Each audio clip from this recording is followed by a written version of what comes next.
if you would have asked me, is there any value to this particular project, how to say it, the objective of this project is to use the right words. And is there any value in that? At the young age of probably 22, I would tell you no, of course not. If I speak English and the other person speaks English, then why do I have to use the right words? If they don't know words like obstacle,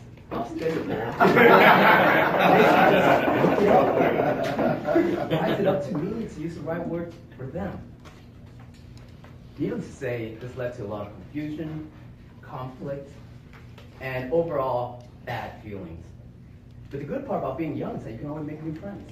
At least it's not a big enough problem where I have to look into it.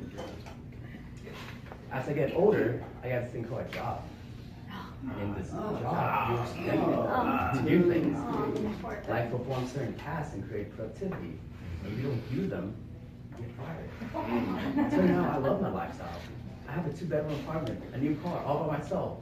I really enjoy that. So I kind of need this job to maintain this level of comfort I have. My number one obstacle at the job is honestly communication. I just simply couldn't understand my coworkers. And for some reason, they don't understand me either. And like I said earlier, I have a level of comfort I want to maintain. That's when I decided to do something about it. After many fact-finding missions, I realized that the words you use isn't as important as how the other person interprets them. By interpretation, what I really mean is what kind of image is going on in their mind, what kind of feelings they have about that word. So I'm going to give you some example. The first example, if I would tell you, let's go to Disney. Clearly, the keyword here is Disney. If you were a 10-year-old, the feelings that you would get is excitement. The kind of thoughts run into your mind is like, who am I going to fight? What friends am I going to have? What ride are we going to ride first? If you're a little older with kids, the feeling would be stress. And if you look at your kids, then you start counting up, how much does that cost? Tickets, finance, how are we going to ship? Should we take one car? Should we take 2 cars? Let's say taking 2 cars, you get more room, maybe you can bring your own food. But then again, you gotta pay for a parking space, extra parking space. The same word, Disney, can elicit 2 very different emotions, depending on your age and background and how you interpret it. Another example, let's say the word code. It can mean the same thing for 2 different people, but to a different extent. I'm from Florida. I was born originally in Vietnam, and I grew up in Florida. It's probably a hot place. Cold for me would be 63 under. I own one jacket, and people begin to realize that now. However, if you ask someone from Canada, the meaning of cold would be a lot different. It still means the same thing, but 60 degrees or under, it's definitely nowhere near you. They probably think something of a blizzard, which I have to know what that is. I can only assume it's a lot of snow, because I've never been to Canada. Then, as you can see, words can have different meanings, and even when they have the same meaning, they can have different strength or degrees. Over time, the same word that was meant something can have a totally different meaning later on. For example, the word retardation is a medical condition that the medical field came up with in order to diagnose someone with retardation. You have to be a fully qualified medical doctor.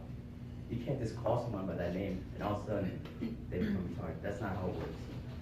However, due to popular culture, people start using that word as an insult. Over time, that word has no meaning to its original intent. In fact, medical people don't even use that word anymore. They have to change their whole career field because other people are using the word poorly or deceptively wrong. Now, let's get to how this will impact you the most. Currently, we have election season. And words are being thrown around left and right, especially on Facebook, because everybody has an opinion now. Words like liberal, Republican, Democrat, conservative. What does all these words really mean? Is a liberal someone that just wants hands out?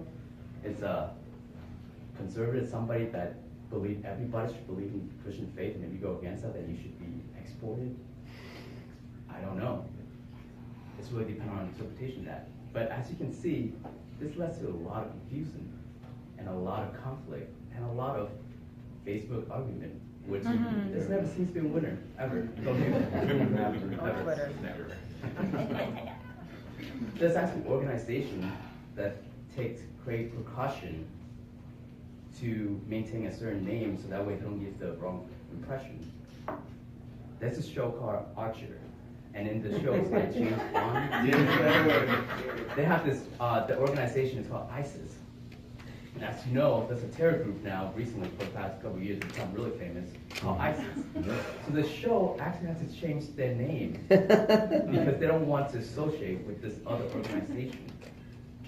There's also companies that spend millions of dollars trying to find a new word that doesn't associate with anything negative. So to wrap this up, I'm going to ask the question again. What's more important, the word or the meaning?